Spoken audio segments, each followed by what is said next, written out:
So there's a specific time in the year where everybody just sick all the time. And what do we call that season? We call that season flu season.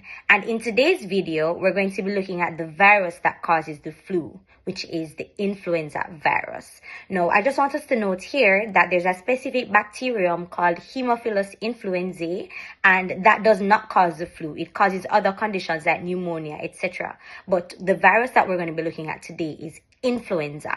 Now, we have three types: influenza A, B, and C. And influenza has two peplomers, or two surface proteins, hemagglutinin and neuraminidase. Now, hemagglutinin is responsible for binding to sialic acid receptors located on the surface of respiratory epithelial cells. And when those hemagglutinin spikes binds to the sialic acid receptor, it causes entry of the virus into the host cell. Now, the second peplomer, which is neuraminidase, causes virion. Virions are simply immature viruses, causes virion release from the cell. So those are just two peplomeres that we need to know about. Now, how is influenza transmitted?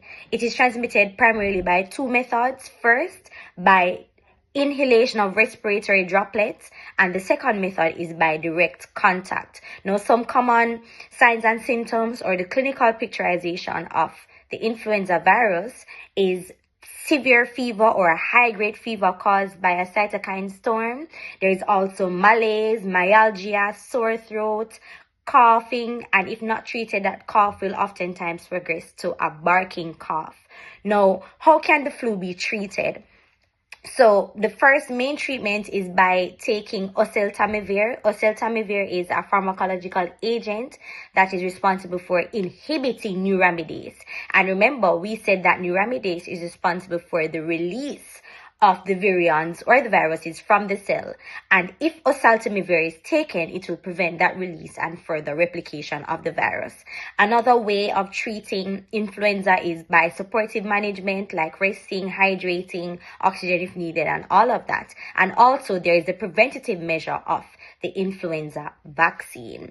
And if not treated, influenza can seriously progress to some terrible other conditions. There is croup, there is Raynaud's syndrome, there's even pneumonia. So influenza is something that we have to take seriously and we have to treat as soon as possible. So here's a little bit about influenza.